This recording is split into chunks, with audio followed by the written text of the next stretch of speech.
शहर के दर्द रखने वाले समाजी खिदमतगार मोहतरमा शान हिंद साहिबा, मुस्तकीम डिग्नेडी साहब और इस तंजीम के मीर कारवां रहबर कारवां मोहतरुल मुकाम शेख आसिफ साहब और इन दोनों लीडरों के तमाम कार्यकर्ता, आज का ये प्रोग्राम जो है शहर को जगाने के लिए, शहर को बेदार करने के लिए ये हारे हुए लोग शहर की हमदर्दी में खड़े हैं। अगर आज ये शहर की हमदर्दी में खड़े हैं तो कुछ बेवकूफ लोग जिनके बारे में मैं तोड़ मरोड़ कर एक बात कहना चाहूंगा कि तुम तो ठहरे ही रहे झील के पानी की तरह, जिंदा जमीर होते तो तेरे आंसू इन मजलूमों की आंख से निकल सकते थे। तुम तो ठहरे रही बेजमीरों की तरह, अगर जमीर जिंदा होता तो कुछ कर सकते थे। तुम तो मुर्दा दिल हो और मेरे से ज्यादा कोई नहीं जानता।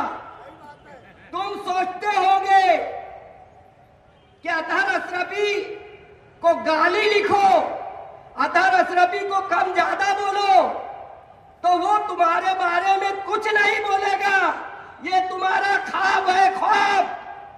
मोहतरमुल मुकाम, तुमने शहर की आवाम को उस तरह बेचा है जिस तरह हुसैन इब्न अली के खानदान को यजीद पलीद ने अपनी मिल्लत का सौदा किया था। आज उसी तरह तुम उस यजीदी किरदार को अदा कर रहे हो, मिल्लत को बेचकर।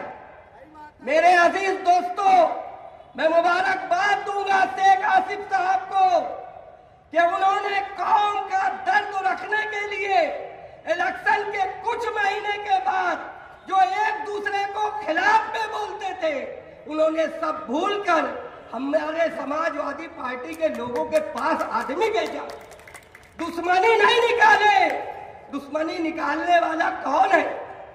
हमें तुम खूब गाली दो, हम एक अल्फाज सफाई में नहीं कहेंगे इंशाअल्लाह, लेकिन खुदारा कौम का सौदा मत करो। जब बात करनी थी तो सोबत आई बचाओ किस बिल में घुसी हुई थी। आज तुमको दर्द आया है प्रेस कॉन्फ्रेंस लेने का। क्यों? तुम मजदूरी कर रहे हो, तुम नक्काल हो और नक्काली भी तुम ढंग से नहीं कर पा रहे। आज फारूक फिरदौसी साहब कह रहे थे, एडवोकेट वकील साहब कह रहे थे 100 जगह, मैं बोलता हूं ईमानदारी से आप गिन लो, वो 100 जगह भी नहीं निकलेगी, उसमें भी मक्कारी है। मेरे अजीज दोस्तों, बहरहाल आज जिस हालात से हमारा शहर गुजर रहा है, ये सूफी और संतों का देश है, ये वली अल्लाह का शहर है, लेकिन इस वली अल्लाह के शहर में रावण के कदमों की आहट महसूस हो रही है। इसलिए मैं पुलिस डिपार्टमेंट से कहना चाहता हूं, किसी के दबाव में काम मत करो, किसी की चमचागिरी में काम मत करो। हम अभी यहाँ मालेगांव में अभी सियासी बेदारी मौजूद है। इंशाअल्लाह ताला ये वो लोग हैं, कहा जाता है, मैं माजरत के साथ कहता हूं, किसी ने कहा कि मरहूम शेख रशीद साहब फटी कपड़े में आए थे मालेगांव। मैं भी कहता हूं, अरे वो फटे कपड़े में आकर उस अपनी फटी झोली में शहर के आवाम की लाज रखते हैं, और आज उनका बेटा मिल्लत को बचाने के लिए मुस्तकीम का हाथ पकड़कर शहर को बचाने आया है, और तुम उसके प्रोग्राम के साथ 420 करके उसको मटिया बील करने की साजिश कर रहे हो। ये शहर को सोचना होगा, ये शहर को समझना होगा। मेरे अजीज दोस्तों, मैं इस माइक के जरिए अपने शहर के उलमा से कहता हूं कि अगर हमारे शहर की एक बेटी नदी के उस पार या किसी ग्राउंड में बुर्खा पहनकर जाती है तो हम सब मचल जाते हैं, मिल्लत की आबरू की दुहाई देते हैं। अरे आज 2 खातून सेंट्रल जेल में बंद है तो आपकी आवाज किस दबाव में खामोश है? क्या वो आलिमा होती, क्या वो कारिया होती, क्या वो दर्स कुरान वाली होती, जब हम बोलते वो गरीब की इज्जत नहीं है क्या? मेरे अजीज दोस्तों, मेरे भाइयों, समझो और लोगों को समझाओ। ये सिर्फ आसिफ शेख की जिम्मेदारी नहीं है, मुस्तकीम की जिम्मेदारी नहीं है, इनके कार्यकर्ता की जिम्मेदारी नहीं है। इस वक्त मालेगांव के एक फर्द की जिम्मेदारी है। तो लोगों को समझाओ, अगर आज नहीं जागे तो याद रखो आने वाली नस्ल को तुमको हिसाब देना पड़ेगा। अपने जमीर से पूछो, यकीनन हम धोखा खा गए, इसका हम एतराफ करते हैं। ऐ मेरे अजीज दोस्तों, ऐ मेरे साथियों, आज उन बहन बेटियों का सोचो जो जेल में है, उनके बच्चे।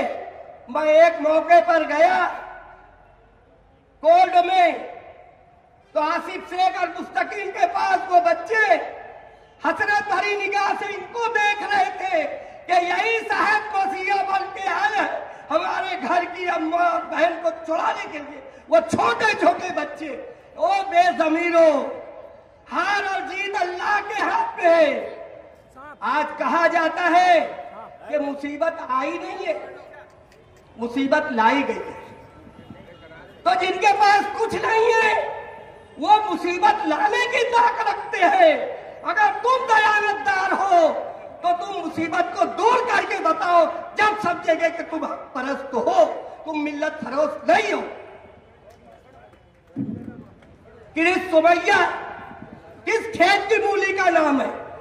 अरे वो चपरासी भी नहीं है तो इतना ढंग कर रहा है। तुम एमएलए हो, तुम्हारे साथ में खासदार है, उसके आंचल का पर्दे का साया लेके तो कुछ करो। अपनी बेटियों को बचाओ, अपनी बहनों को बचाओ, तो आने वाली नस्ल तुम्हें माफ नहीं करेगी। याद रखना, ये मुसीबत कोई और की नहीं, तुम दोनों की लाई हुई मुसीबत है, जिसे ये अमर और अकबर मिलकर इंशाअल्लाह दूर करेंगे। सलाम अलैकुम।